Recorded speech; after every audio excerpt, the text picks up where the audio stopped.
Welcome to the Terrible Podcast with your hosts from SteelersDepot.com, where you can find all your latest and greatest Steelers news. It's Dave Bryan and Alex Kozora, always lit, talking Steelers. And now, here's Dave and Alex.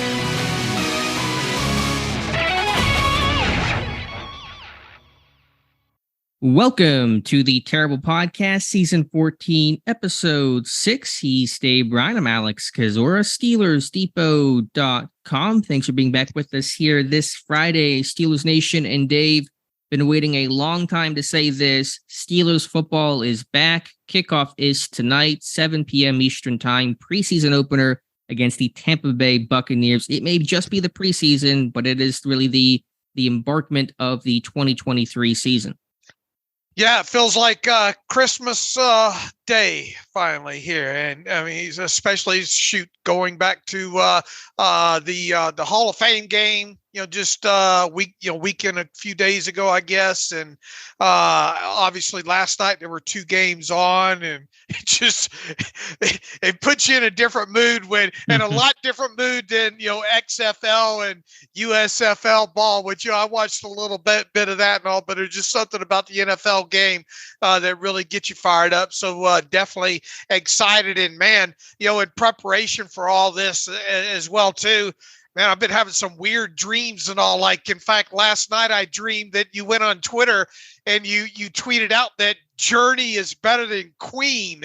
I mean, can you imagine the nightmare that was that I had? I mean, thankfully that was just a dream. Yeah, tell that to my Twitter timeline, which does feel like a nightmare right now. The internet, I knew the internet would not be happy with that, and so I fell on the that sword happened? There. That really happened? Yeah, this is real life here. You've woken up here, Dave. It did occur. People are mad about that. Is the one spicy non-football take that I have that I like. Journey. I think it's better than Queen. I know that everybody hates it. You're right to hate that, but I will stand by my rightness until time ends. Do you have a favorite Journey album? I don't have a favorite album, but just Separate songs? Ways is legitimately one of my favorite songs in music history, and I think it's better than anything Queen's ever produced. And I know that's going to make you all very, very mad, and I'm intentionally trying to rile you up here before kickoff. I mean, Separate Ways is a good song, but I mean, if we're talking one for one band and all like that, there's, to me, heck, I think Steve Perry's Street Talk, his solo album, is a better album than any complete album that Journey's put out. But all right. Well, we had our disagreement there. I couldn't believe you put that out there. And look, you get what you get. My old man used to say, don't do the crime if you can't do the time. So you're gonna. How many legitimate new co-host opportunities did you get emailed to you last night after that tweet? I imagine there were probably like 30 people. Like, is there really a chance here? Can I come on the show? Is that probably happened? There were. You ought to see the people that took that replied in my Twitter feed. That thought that was serious, and I got I think I got 5 actual emails. People wanting to take your place there. So, oh man!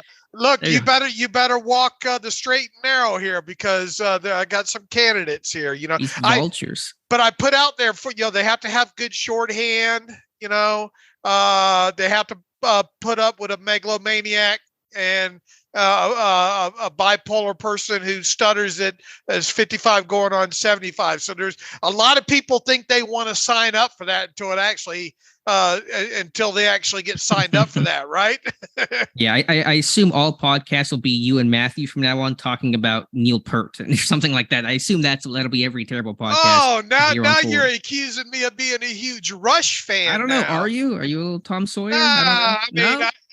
Believe it or not, oh Lord, this one got off on the rails. We're gonna get some hate mail on this one. Here. One of my early recollections was a buddy of mine in Pensacola, high school buddy, and some early metal, and his older brother, who had every rock album under the sun at that time, was a huge Rush fan. And I got into obviously a lot of early hard rock in my early days and all. And look, I like Rush. I'm not over the top on Rush. I mean, I think Geddy Lee is a fantastic bass player. Neil Peart, fantastic drummer, but I just never got hard into Rush's music and all. So I can go, if I went to a desert island and had to have 100 albums of rock albums, I don't think any of the like moving pictures or anything like that, those would not be on my must take to the desert island type thing. Dang. So all right now dig your way out of this one. Now that we've made everybody mad for my terrible music takes and our musical discussion, let's talk football. Let's talk Pittsburgh Steelers again. Preseason opener, first of 3 games in this exhibition summer against Tampa Bay tonight at Tampa Bay. Dave, let's just dive right on in. What are you looking for tonight? You had a post that went up early this morning on Steelers Depot. You guys can read it. 8 non-rookie Steelers players to watch for in the preseason opener. What are your thoughts there?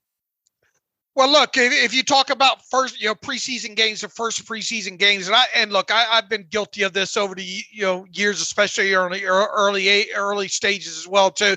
Yeah, you can easily point to Kenny Pickett, right? You want to see Kenny Pickett play in this game. You can easily point to the draft picks in this game.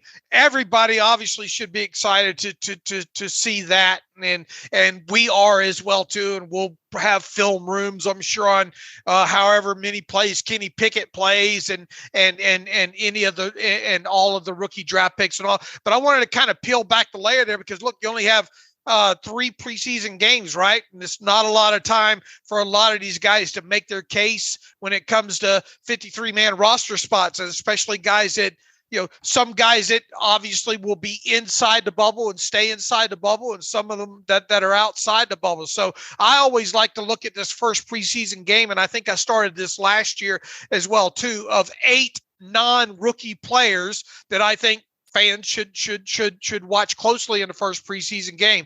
And up until Friday of last week, I'm not sure that this guy would have been on this list, but how can you not have Kendrick Green kind of, especially on the offensive side of the ball, at the top of this list? I mean, entering training camp, I think most people would agree that this was a guy probably on the outside looking in, and probably a couple of feet away from that outside looking in as well too. Well, as of Friday Night Lights last week, reborn, if you will, and with the position flexibility and playing some fullback. So I think it's going to be quite interesting to see what he does at fullback, how many snaps he gets there, how he performs in that area. And I think we both agree he's been reborn to some degree at this point. We need to see some of that rebirth take place on the offensive line, and specifically at the center position. So I don't think you can have a list of 8 non-rookie players to watch in this game without having Kendrick Green on it. So that was the first one. Sure, I understand, and I think he will play fullback for several snaps tonight, especially early in this game when the presumed starting offensive line is in. There'll be obviously less opportunity second half if he's actually playing center, and he's going to play more snaps along the O-line than he will at fullback, H-back, whatever you want to call it. So you still have to watch him closely there. I think he still had issues in terms of dealing with, speed rushes and finesse rushes and stuff, that tax the outside half as opposed to down the middle. And in Pat Meyer's system and scheme, generally the center gets less help than other systems. The guards are more likely to help the tackles if they're uncovered. And so those centers are in 1v1 matchups a lot more often. And can Kendrick Green handle that? That's going to be something to watch for. And then just simple things like snapping of the football and communicating and those types of things that you would expect a third-year guy to have ironed out at this point, but you still have to check that box. All right, next player on my list, another, I went 4 offense and 4 defense, so we'll run through the offense here first. Calvin Austin III. This is, for all practical purposes, I guess you could say a rookie on the list, but he's not a rookie technically. But finally get to see Calvin Austin III under the lights here, and according to everything that you've been passing along through training camp, has had a good camp overall. A guy that we've talked about, man, if they could get this guy, inserted into the offense and him producing some explosive plays on a team that really needs some explosive plays in 2023. Obviously comes out, coming out of Memphis. That's really the last. I'm picking up where I left off last year after the draft and studying his Memphis tape overall. I've got a pretty good sense of what I think he can do, but now I want to see him in a Steelers uniform doing that. And I think a lot of people who haven't been able to go out to training camp and see him any of these last couple of years would agree. It's exciting to have him in uniform. And yes, obviously be watching him on the offensive side of football. But hey, what about that return capability, right, Alex? And for whatever you want to read into it, first on the depth chart ahead of Gunnar Olszewski as far as both return jobs. So there is a lot of reasons to watch Calvin Austin III in this game Friday night against the Buccaneers.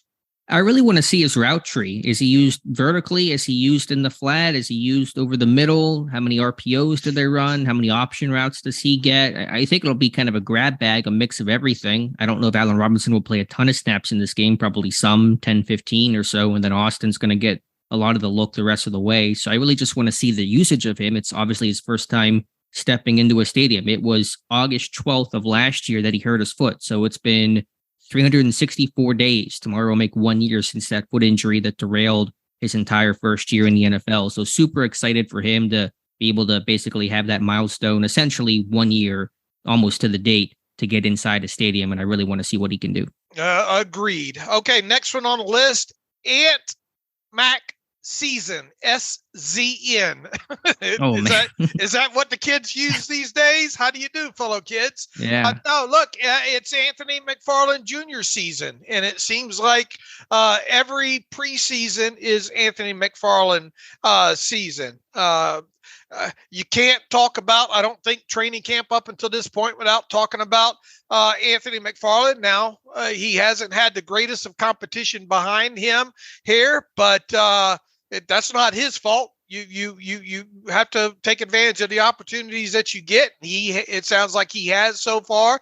So let's look at Anthony McFarland Jr. again during preseason. And specifically, this goes back to talks that we've had most of the offseason. Anthony McFarland even said it himself. I'm going to have to find a way to contribute some on special teams on top of it. So, yeah, look, I mean, I look forward to Anthony McFarland catching a few balls out of the backfield, running with the football on offense. But can we spot him any on some of these? I mean, I think we are.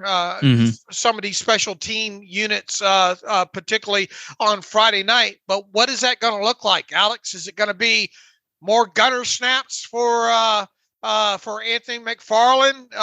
Might we see him on a kickoff or punt return or two? How can he, he obviously has to hold on to the football and do all those things on offense, but can he integrate himself into at least one special teams unit to increase his value as a number 3 running back? Sure, that's going to be really key. And he was on my list of names of special teamers or guys that need to perform well on special teams tonight. The overlooked phase of the game, everyone focuses offense, defense, teams can make or break your roster spot. And yeah, I mean, he's got minor kick return value. I don't know if he'll really get a chance tonight. Maybe he'll be an up man, but you figure that Austin and Olszewski will be the primary return guys. I think he'll be on kick coverage. He probably will get some time there. On the punt coverage team, it's tough. He can't be on the line because he's too small. You put linebackers and safeties there, generally speaking, and I haven't seen him aligned as a wing, so I don't think he'll get a role there. They tried him at gunner in the preseason last year. It did not go well. He's gotten a look at gunner during practice and camp this year, so maybe he gets an opportunity there, but he has to be better and, just not natural. You don't see many running backs playing gunner. They don't really work their hands that well. It's not like receivers, Steve Beast that are, they do that more naturally, do that more often. So it's going to be big for him. Now, how much pony do they run tonight? Is he going to be, motioning around and in the slot? Will he get more running back work tonight? I think obviously he'll get a fair amount of carries because Harrison Warren will play little in this game if they play at all. So it's a lot to watch for him tonight. I agree. Good analysis there. Next on my list and the fourth and final offensive player on this list. Look, I mean, I could have built this list 18, 22 players long. But Nate Herbig, the Steelers obviously signed Herbig to a 2-year, $8 million contract this past offseason. I mean, assuming he stays healthy, he's going to be on the active 53-man roster. We know about his position flexibility, especially at both guard spots. I'm interested to see if he will indeed play both guard spots. I'm pretty sure he's going to play at least one of them. He should play two of them. But how about some center snaps, Alex? That's the thing that I've been kind of focused on, hyper-focused on, really, for most of the offseason here is who's going to be this team's backup center. I expect to see him play some center, I think, in this preseason game, and I'm interested to see how that goes. When you look, you should never judge people by interviews and all like that, but I kind of wonder how Herbig is as a communicator. And he has played center before, some in the NFL. It's just not a lot of it that we've discussed. And I don't think any, unless he did it in practice at Stanford, which maybe he did. But, as far as college center experience goes, there's really none to speak of. I mean, he played some tackle, went down that rabbit hole the other. Yeah. It was weird. They switched him between tackle and guard. Yeah, they did. In fact, I think I'm trying to remember if he started. He did start that game, yeah. And then like 3 plays later, he moved to guard and he was kind of switching. Right. They moved him back and forth in that game there. But anyway, with him in this game at center, I just wonder how he is as a communicator on the offensive line. And if indeed, if asked, you would think if he's going to be a backup center and gets into a game, he would be asked to make the line calls and all like that, right? Or would you put that more on Kenny Pickett now, if his backup center has to come into the game? So there's just several aspects of not only his play at center, but the things that go along with that I'm interested kind of watching this preseason game when it comes to Herbig. I think he's fine as a guard, and I think we'll see him play both guard spots in this game. But how does he look at center? Sure, and he should get time at center. I wonder who the second team center will be. I mean, Herbig has gotten a lot of those reps in practice, but Kendrick Green has not played guard. And so I wonder if the second team center might be Kendrick Green, and then maybe later in the game, Herbig switches over to center. Just because there's still only 14 offensive linemen, active, and their starters will only play so long. So we'll see exactly how it goes. I know that Herbig kind of has those island vibes, Hawaii native, but I think, no one who goes to Stanford is dumb. And so I think Herbig can probably play center, communicate. He's been in the league for a little bit. And as you said, Pickett in his second year could probably handle some of that a bit more and help out as center as opposed to his rookie season. So, I mean, we'll see how it goes. To me, I just want to see how Herbig snaps at center. I just want to see how clean the snaps are because he hasn't done it a ton in his career. So that's kind of the number one thing I'll be watching for if he's in the middle. All right, well, shift over to defense, a guy that we've talked about quite a bit since camp opened, not so much before camp got underway. That's Kenny Robinson. You fast forward into how these safety lines look right now. I'd be interested to see which safeties dress for this game. But regardless, Kenny Robinson is probably going to play a lot of snaps in this game and play at the free safety spot. And not only is he probably going to get some burn, a good deal of burn on defense, probably special teams as well too. And look, if Trey Norwood does not play in this game, if Casey and Keanu Neal don't play in this game, this could be a statement game for Kenny Robinson. If Kenny Robinson comes out and plays really well at free safety, has a couple of tackles on special teams and maybe forces a turnover on special teams, you want to talk about a guy that can really take a huge jump toward securing a spot on a 53-man roster. I think of all the guys on this team, on this 53-man roster, where you think, boy, you want to make a definitive statement for a 53-man roster spot, I don't know how you don't start with that list with Kenny Robinson.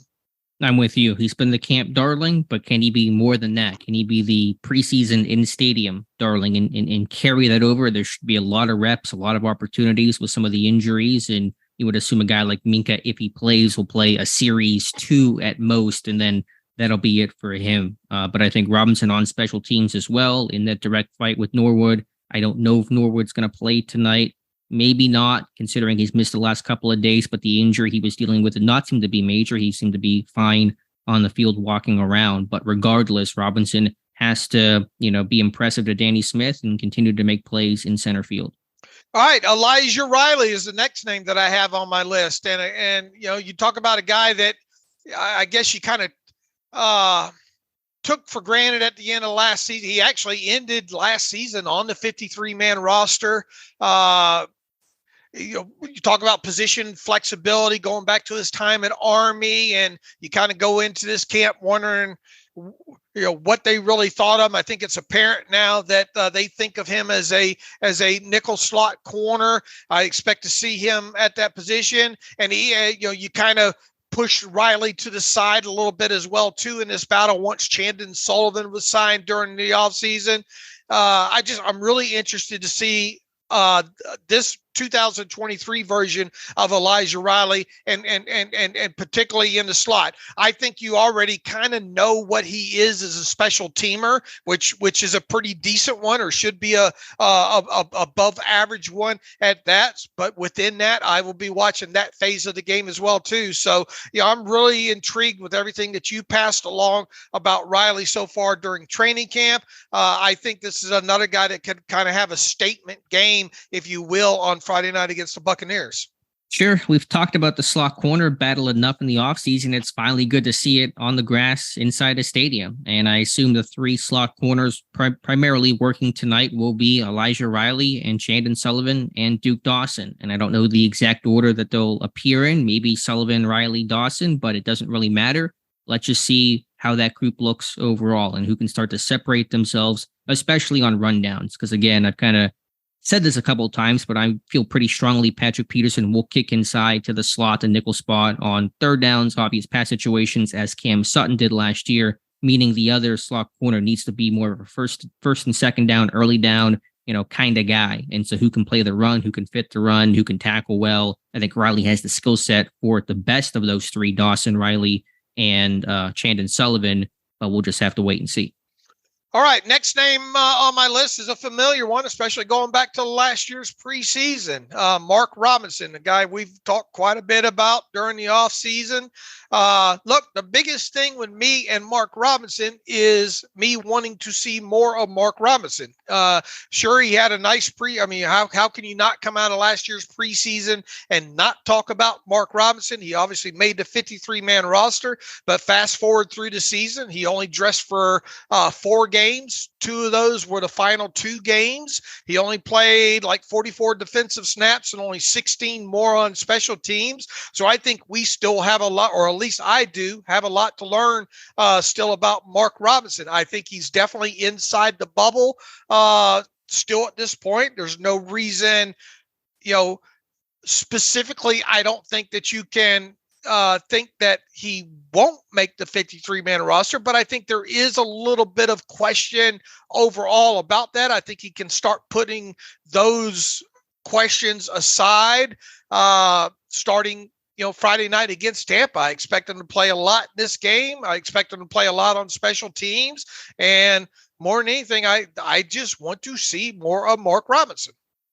And he was on my special teams list in my article as well, because while I think he has the skill set to be a strong special teamer, we don't really have definitive proof of that. I think he had 16 special team snaps last year. And even last summer, I don't know if he really stuck out in a, clearly positive way on special teams. Now he can hit and he's fearless and he has all the traits to be one of those guys, but you want to see it. And knowing that, playing on defense is going to be a tough path to start the year with Holcomb and Roberts and Alexander in the fold. You better carve out a role on special teams. If you can't, and if they keep a 5th inside linebacker, let's just call that Tanner Muse, there's still a chance Robinson could, start the year inactive if he can't prove himself on special teams. So that's going to be really important tonight.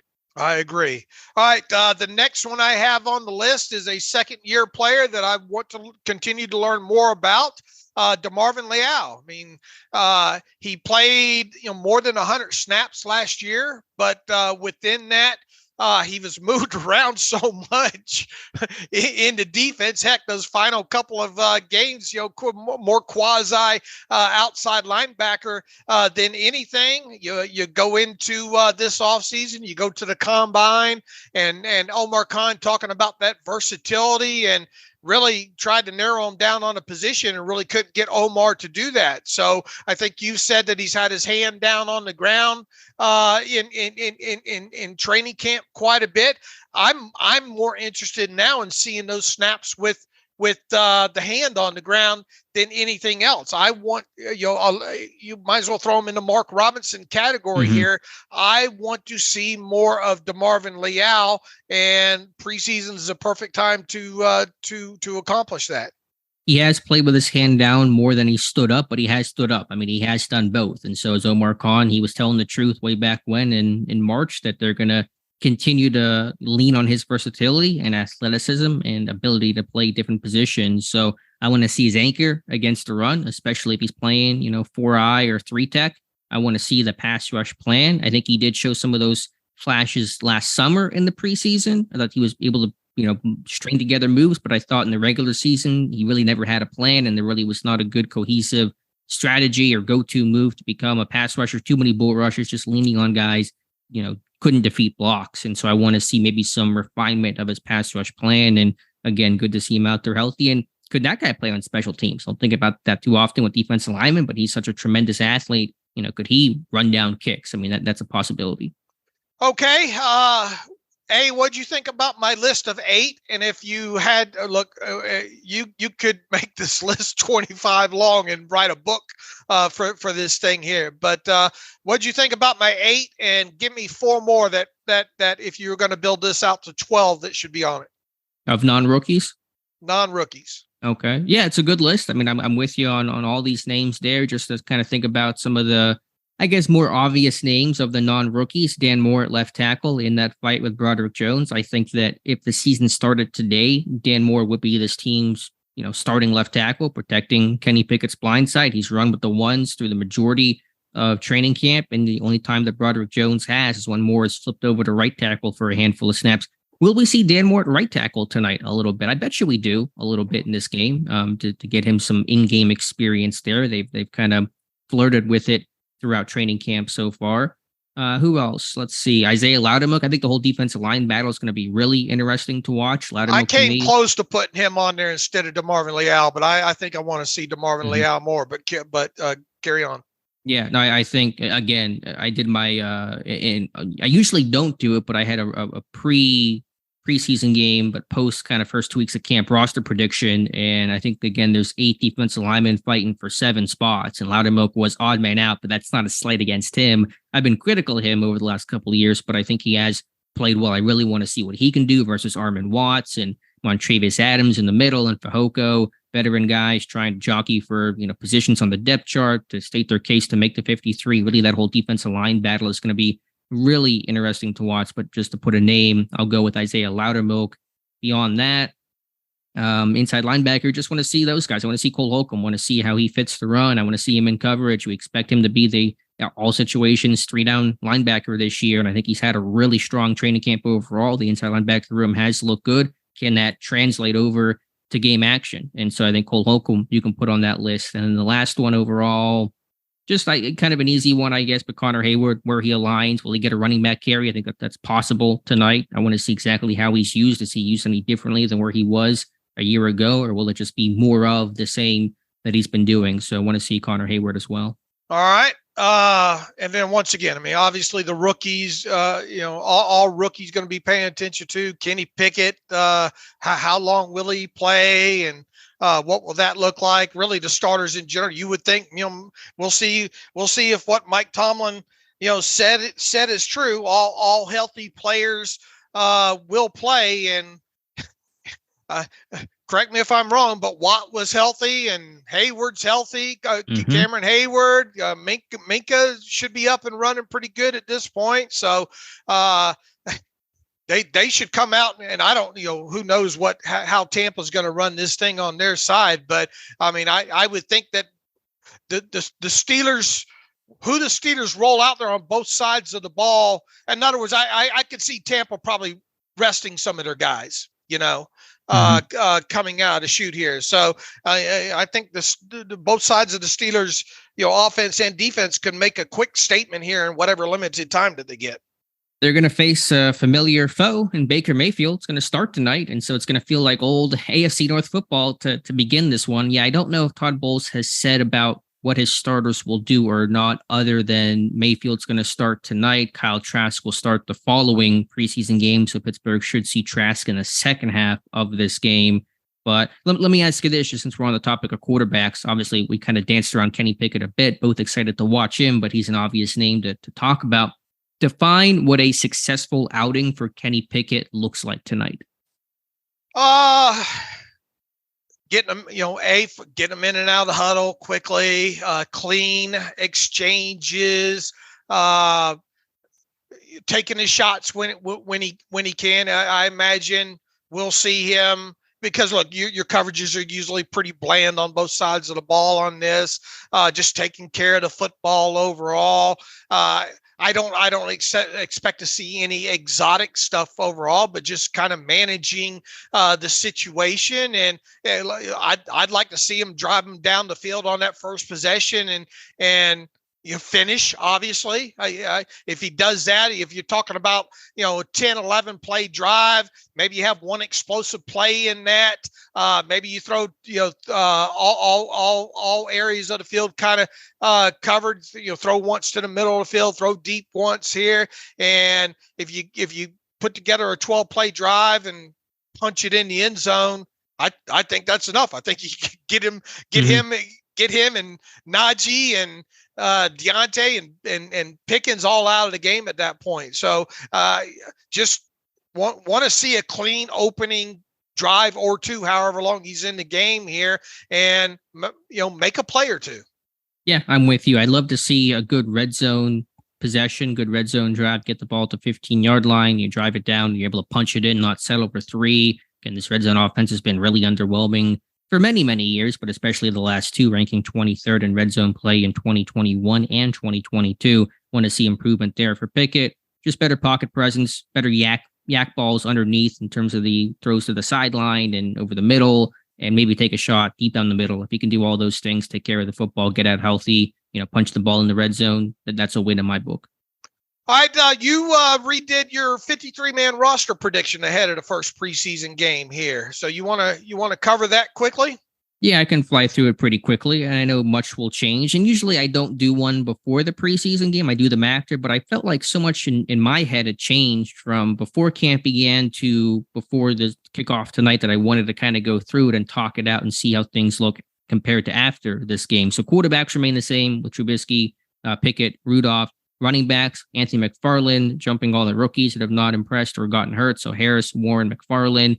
You can call Hayward a fullback, tight end. I'm putting him with the tight ends because he works with the tight ends now. It's Freiermuth, Washington, Hayward, and Gentry. Receivers remain the same, so pretty chalk so far. Johnson, Pickens, Robinson, Austin, and Boykin. Offensive tackles, 3 with I'll just name all 9 offensive linemen I'm keeping. Broderick Jones, Dan Moore, Chuck Umakor for tackle.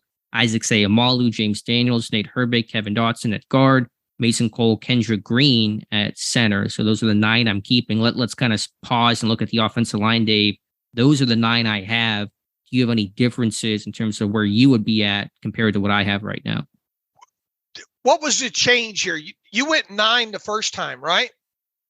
I think I had Spencer Anderson, I believe, on there. I had Dotson and Green off. I think I forget, I have to go back and check. I know I had Anderson on and maybe LaRaven Clark. And then I swapped them out for Dotson and Kendrick Green. I think Green would be that 8th active offensive lineman, Dotson inactive. He could still be traded, but he could be also really valuable depth for this team. All right. So you're buying into all the Green stuff so far.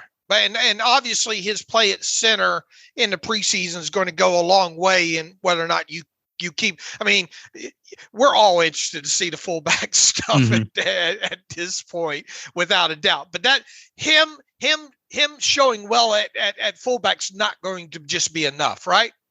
Right. And I do want to be careful not to buy too much into the hype for a couple snaps at fullback because the offensive line is still first and foremost. And it's still, I think, a big concern. I think he may have some ugly reps at O-line tonight. And the first bad rep he has there, everyone's going to turn on Kendrick Green and talk about how he's got to be cut. And it was a terrible pick by the Pittsburgh Steelers. I just didn't know what other lineman to really put on there. I mean, it could be an Anderson. Beyond that, is Raven Clark really played well enough to make the 53? I'm not in that camp right now.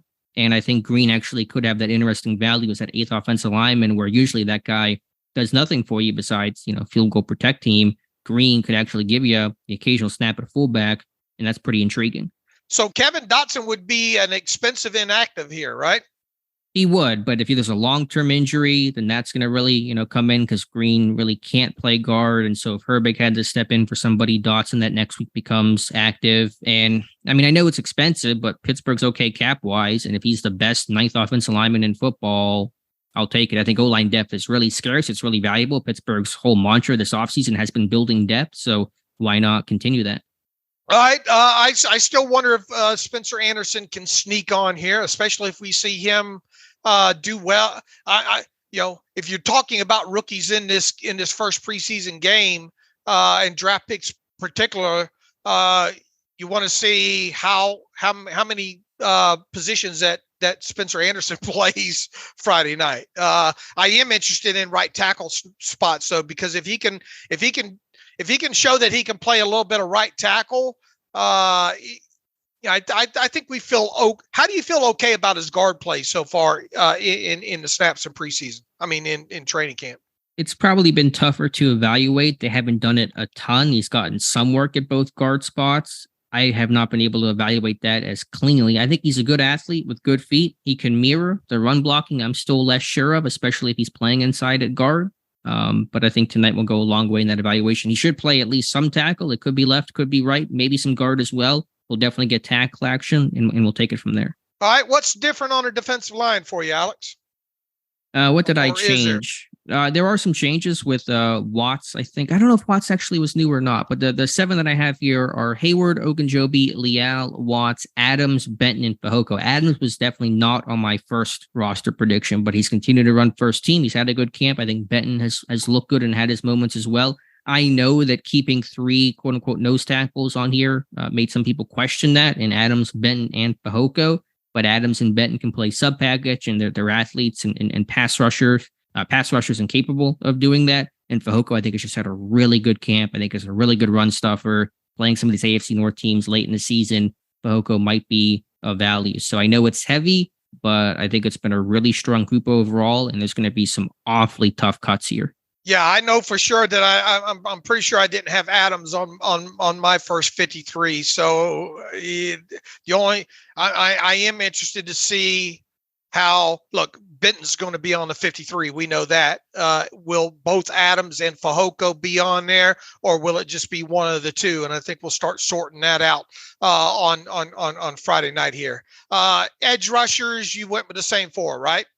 Well, I had David Paralysis, my undrafted free agent shot, which definitely missed. I don't see any other, 5th outside linebacker making a push for the 53, fighting for practice squad. Sure. I think those guys on special teams, whether it's Roche and Dukeway, Paralysis is going to be really important for them. But yeah, just Watt, Highsmith, Golden, and Herbig, and then Leal can filter in if he needs to play stand up, and that should be enough.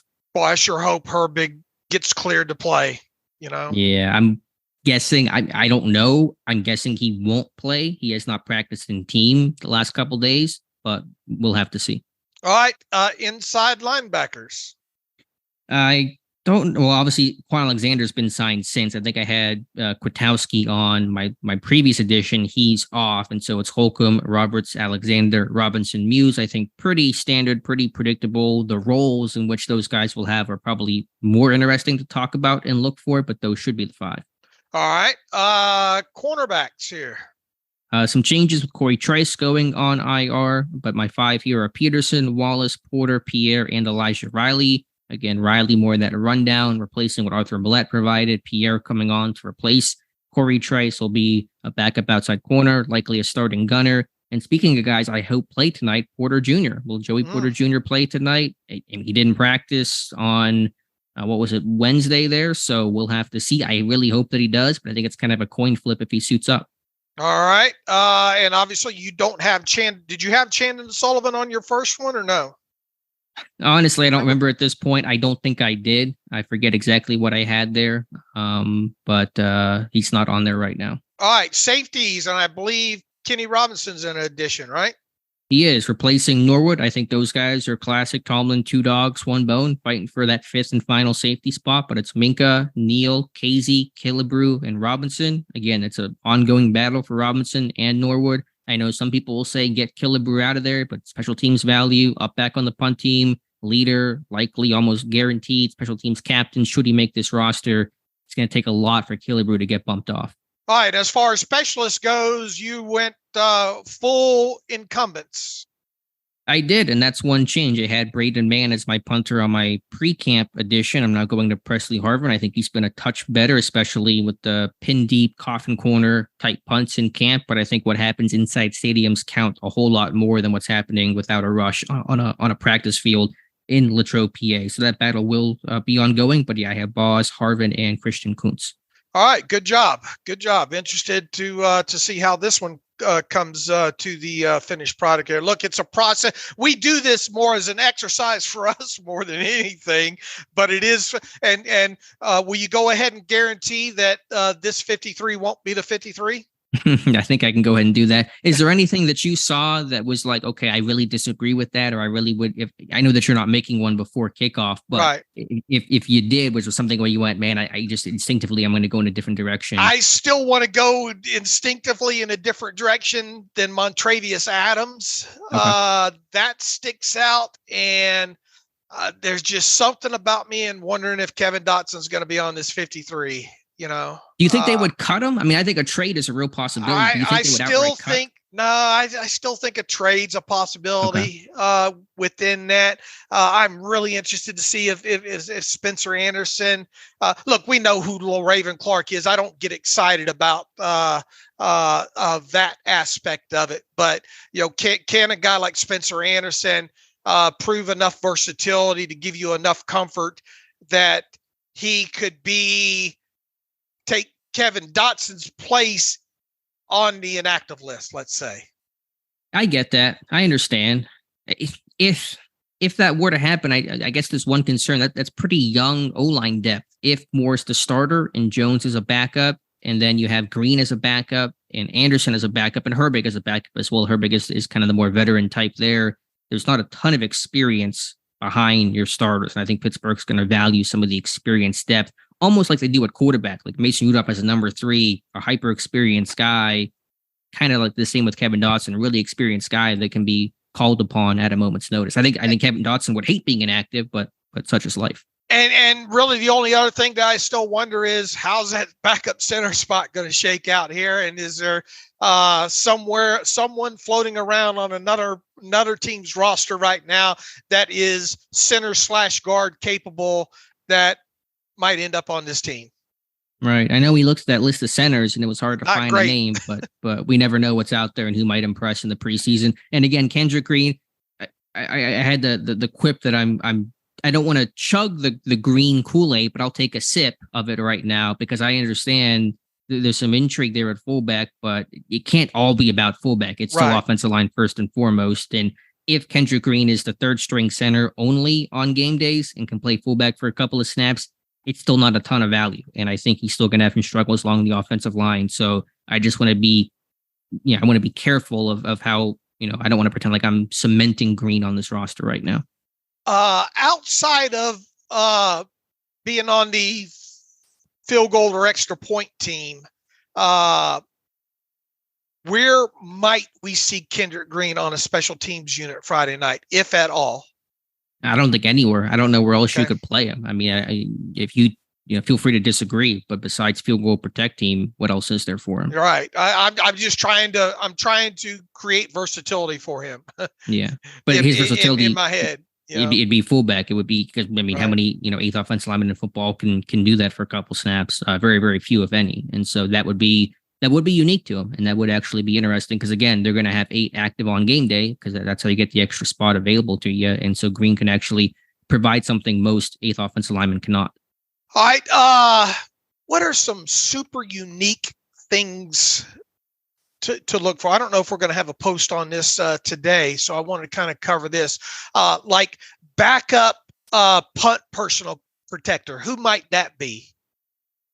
Elijah Riley, probably. I think Trey Norwood had been doing it in camp, and if Norwood plays tonight, then it may be him. If not, then I think Riley could get the opportunity. So, not that it's going to create a ton of value for you, but more things you can do, it doesn't hurt. And so for a guy like Riley who can play slot corner, safety, backup punt protector, of course, probably be a starter, a special teamer on other areas of that unit, probably a starting left wing tonight you're going to see for Elijah Riley. All that can add to his value. And that's especially a leg up over Chandon Sullivan, who really can't do those things. I mean, that's the kind of stuff that we're like. A lot of people don't like listening to it or us talking about it, but that's the kind of stuff that drives us in these preseason games, right? What other extremely unique things should listeners look for tonight? I mean, again, some of the hyper versatility of even guys like Loudermilk and James Mwaya playing stand-up outside linebacker. Will we see more of that, especially if a Herbig does not play tonight? You may see some of those snaps and just see how a guy like Loudermilk plays on his feet. Not that it's meaning that he's going to definitely do that in the regular season should he make the team, but just how does it look? Can he play in space, play on his feet, drop into coverage once or twice? Who the heck knows? So I think some of that stuff may be foreign looking to fans, but stuff I've seen in camp. All right, and you kind of hit this when we ran down real quick talking about Connor Hayward. How about a Connor Hayward in the backfield?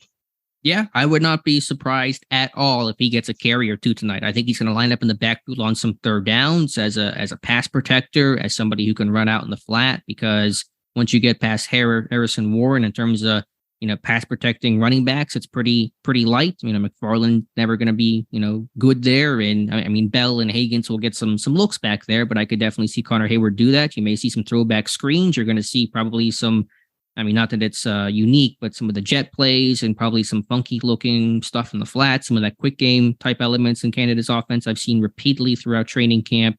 But you're probably going to see a couple extra screens tonight as well. I don't think we'll see the old Mike Tomlin emergency snapper thing, but if they did, I think we have both kind of decided that if someone not named Holcomb or Kuntz? Kuntz or who's the other one? Rex Sunahara. Right. If it's someone other than that, it's probably going to be Cole Holcomb, right? I don't think we'll see it, but I'm saying if we did see it, it would be Cole Holcomb, we think. It sounds like it, but yeah, I think it's going to be Kuntz and Sunahara doing the snapping tonight. All right, I want full credit if for some reason. I know you do. If that happens. If it doesn't happen, just forget I even mentioned it. Don't bring it up again. Right. Anything else strangely unique you might be looking for in this game? I mean, I hope they run some dime. I want to see what the dime personnel looks like. And Peterson, does he shift around some in this game and rotate and bail to the deep half or deep middle? He's done that a couple times throughout camp. So I just want to get eyes on him inside a game. I know he's not going to play a ton of snaps if he plays at all tonight, but I want to just start being able to chart that and see what that looks like. What about just your expectations for the rookies? We haven't talked about them specifically too much. Broderick Jones, Darnell Washington, etc. What are you looking for? Yeah, just your typical stuff there. I think Broderick Jones is going to get plenty of burn in this game, potentially not only at left tackle, but maybe we'll even see him a little bit at right tackle in this game. Spencer Anderson, we've talked about how many spots on the offensive line will he play in this game. Man, hope Joey Porter Jr. dresses and. Obviously just interested in whatever snaps he plays on the outside there. Will he get any burn on special teams with that ankle? I don't know. I mean, I think you'd be just gracious enough to get him out there on defense first and foremost. But, I mean, if he's healthy enough to play, he might be able to play a special teams snap or two when it comes to that. Really, with everything that the camp so far that Herbig has played, assuming Nick Herbig, assuming he dresses, how does he play against specifically against the run? I think we know he's got a good get off, and you would expect him to some of these potential future furniture movers. You would expect him to be pretty good off of the edge when it comes to that. So there's that aspect of him. Unfortunately, obviously not going to see Corey Trice Jr. because of injury in this. And who does that leave? Did you mention Washington? I really want to see Washington. Washington, yeah, absolutely. Yeah. A lot of burn for Washington in this game. In the red zone, can you get the ball to him in the red zone here and get a touchdown at him? I think there's a pretty good possibility of that happening there with him. And everybody going to be excited to see how he can do in the run game, specifically as a blocker attached to the line of scrimmage. I really want to see Washington as that inline blocker. I've kind of mentioned this before, but I think there's going to be some really good. I think when he can work angles and seal guys down, he's probably going to put some poor, undersized defensive end into the third row. I mean, I think he's going to be able to have that kind of impact there. But as a base blocker, can he square up and have good posture and not get over his toes and fall off of blocks? I think it'll kind of be a mixed bag of stuff. And pass protection, will you see him a couple times, maybe chipping and on a defensive end, maybe solo from time to time. So that may be interesting there, but I think you're going to see some good from Washington, some bad, some typical rookie stuff. We'll see how it all plays out. All right, Dave. Anything else that we're missing here? I think that probably covers it. You want to get to the email bag here? Yep, let's get to a couple of reader emails and close out today's show. All right, from Jeff in Raleigh. Alex, what is the most obscure Steelers jersey you've seen a fan wearing at St. Vincent College this year? I try to make a note to look. I'm trying to think about, I don't know if I've seen anything crazy obscure. I'm trying to think back. Have I seen, here's what I'll give you. And I was going to put this in my notes, but I didn't want to put somebody, just a bystander on blast. I'm trying to remember exactly what it was. It was somebody who had a Chase Claypool jersey at the Friday Night Lights practice sitting in front of me. And they had a duct tape over top with Joey Porter Jr.'s name on it. So it was a Chase Claypool jersey. Didn't change the number, but it was Porter's name duct tape written in like Sharpie over top of Claypool jersey. Don't understand all what was happening there, but the minutia. Yeah, there was a lot of decisions being made there, but yeah, it was a Joey Porter number 11 jersey duct tape. So that one stuck out to me. All right. Thanks for the email, Jeff. Bryce writes in, loving the camp coverage. Keep up the good work. Some questions. He says, Alex, from your observations at camp, have you seen better spacing and route combinations being practiced in the passing game? That's probably going to be a hard question to answer. I think we're going to learn a little bit more about that as the preseason goes along. But what have you seen, if anything, when it comes to spacing and route combinations? I mean, it generally looks good. You're right. It's hard to see watching live and not from the bird's eye view that we're going to have, for the all 22 and being able to watch replays and on TV tape and those kinds of things. So it generally always looks good in practice and training camps because it's designed to look that way. You know exactly what you want to call. It's all scripted out and not done on the fly. So, I mean, it's looked fine, but it doesn't really mean a whole lot to me because those things can obviously change. All right, second part of this question is you guys wrote an interesting article a couple months back about the Steelers failing Kendrick Green. Well, they not only failed him, they failed Kevin Dotson as well, he writes. I wrote in a year ago that Dotson might not be position flexible and needed to anchor in at right guard and learn the position. They made him a left guard and it doesn't work. And if Kendrick Green was a 6th round pick instead of a 3rd, he already would have been moved to fullback. He says, that's my story and I'm sticking to it. I understand the point because he was pretty much exclusively a right guard in college, right, Dave? Right, I think you had the numbers on that. 5 games, 56 games, something like that. Right. But I think him flipping to left guard is not the drastic misevaluation that Kendrick Green was, because again, I go back to the comment Mike Tomlin made during Green's rookie year. I think it was in a thing with Bob Labriola about, what were you looking for when drafting Marquise Pouncey's replacement? And Tomlin saying they wanted a day one ready guy, an upperclassman, a senior. They wanted somebody that played a ton of center, and Kendrick Green was none of those things. It was like he was describing a totally different person. And so I think that whole combination of things is pretty different than a right guard going to left guard, which is a lot more common with prospects. All right. Brandon writes in, Alex. Alex, I saw you getting some well-deserved love on NBC Edge. So I haven't noticed that, but me neither. I guess you're getting a couple of your camp tweets out there on NBC Edge there. Let's see here. Jay writes in, watched an interview from August the 6th with Kendrick Green, Broderick Jones, and Darnell Washington. Jones seemed to really light up when talking about Kendrick Green coming in at fullback. He says, it got me thinking, who will have more, Green at fullback or Darnell Washington catches? He says the sky is the limit for Darnell if he stays healthy. Pat Freiermuth will not be re-signed in 2025. Been listening for a while now. Always a great podcast here. Look, we all hope Darnell Washington is that dude. There's no reason right now to think that he won't be, but within that, I don't know if we will see enough just yet to say that because of what Darnell is and all that Pat Freiermuth will not be re-signed. And look, if you're going to re-sign Pat Freiermuth or extend him, such a transaction would happen next offseason, well ahead of 2025.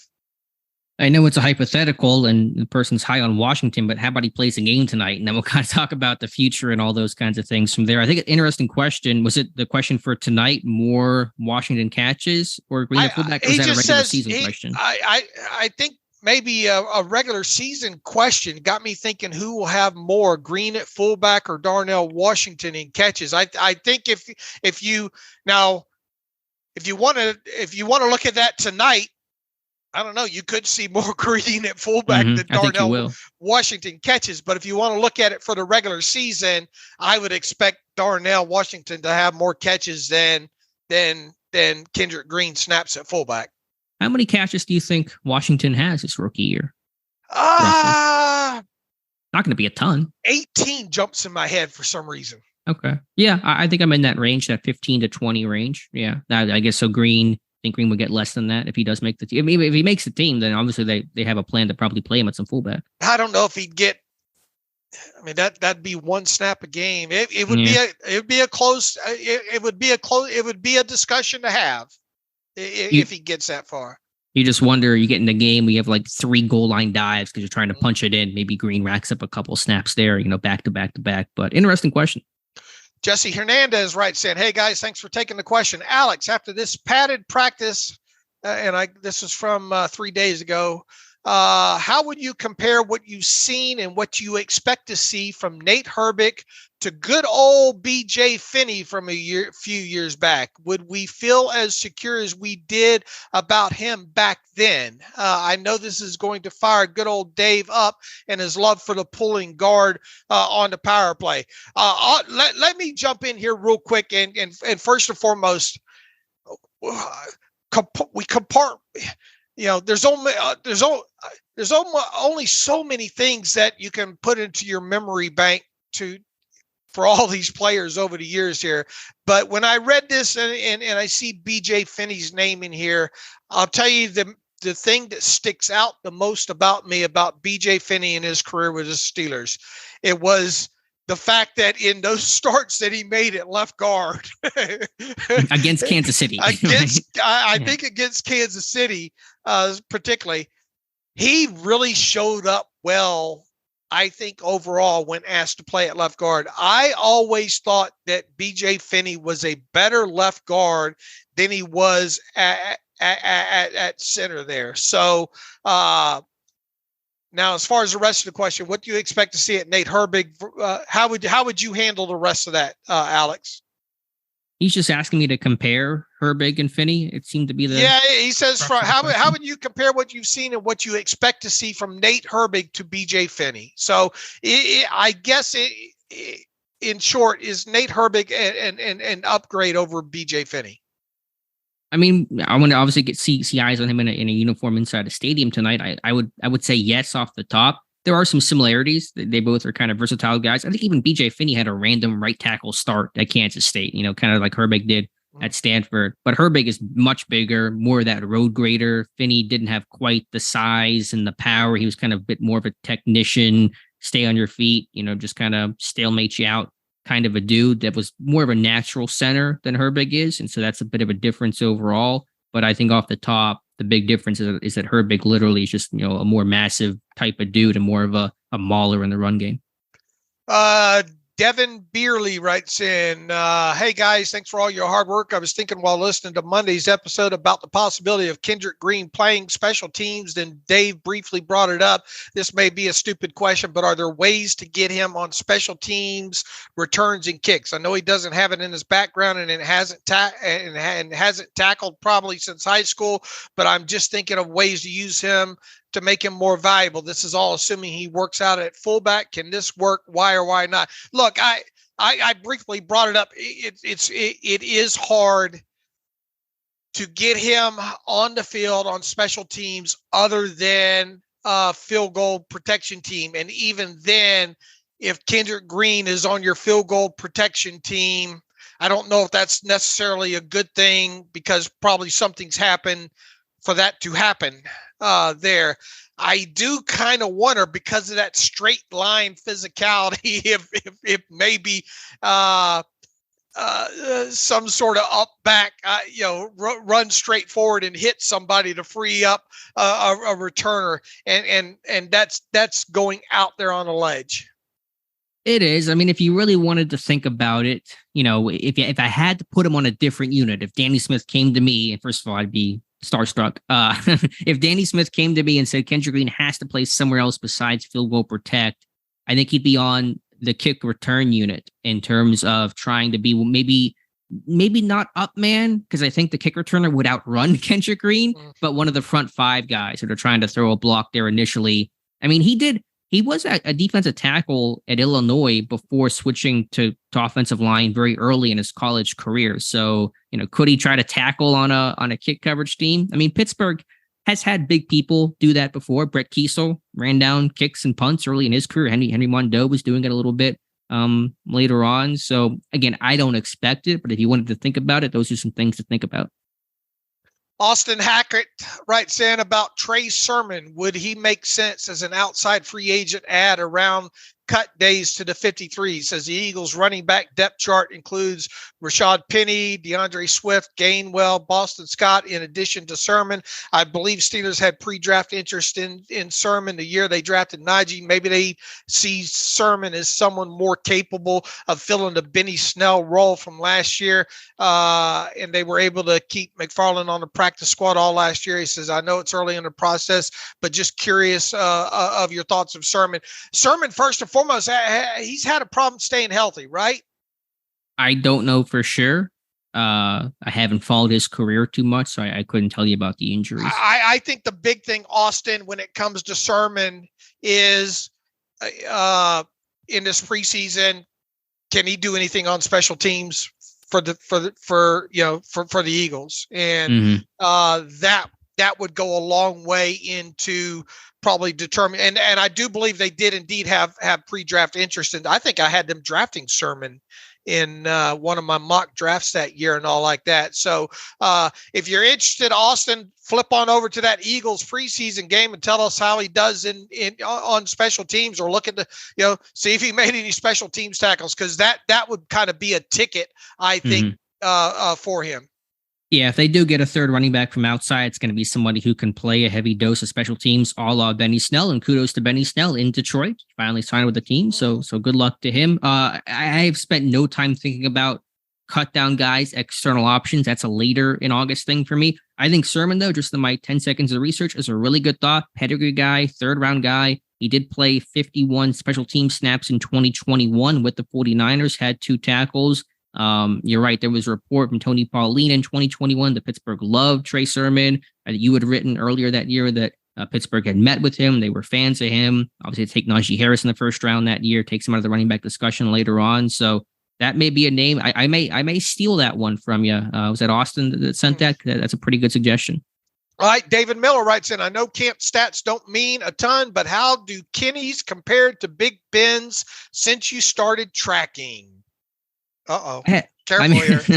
Yeah, camp stats, look out. You thought my journey takes were bad, and camp stats is a whole nother hellscape on my Twitter timeline. I'd have to go back and compare. The completion percentage right now, I think, is a bit lower than, compared to Ben's past years. But I would say for Pickett and for all these quarterbacks, just the yards per attempt, the yards per completion are way up over even last year. Last year was a lot more conservative, and obviously there's some yak mixed in. But I think just even watching just the eye test.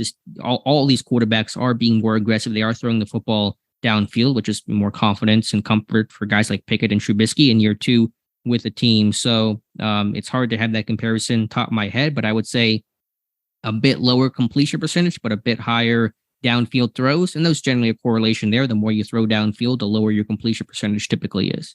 All right. All right. We got through all the emails here.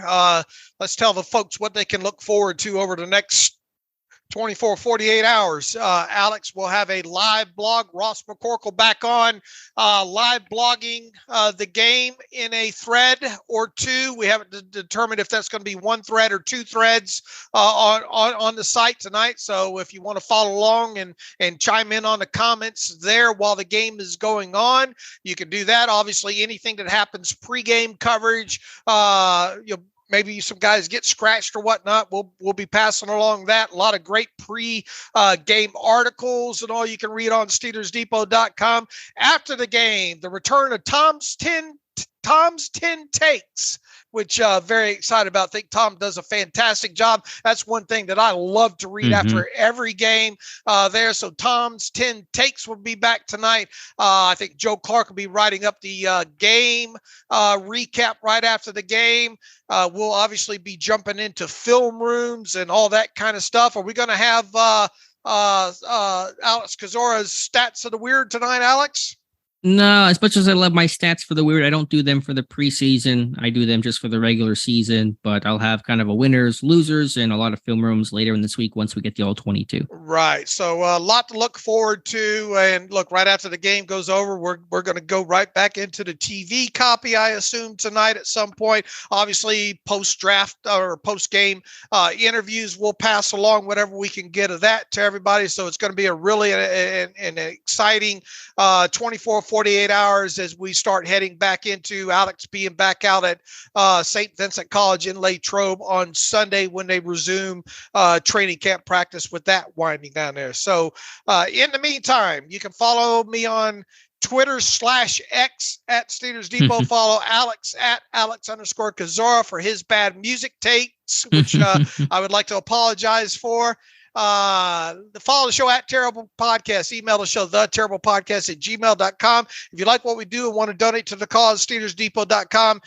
Hit the donate button up right, navigational bar. Also, if you like an ad-free version of the site, SteelersDepot.com. Hit the ad-free button up right, navigational bar. Good show. I think we got this knocked out in an hour. And as always, thanks for listening to the Terrible Podcast with Dave and Alex.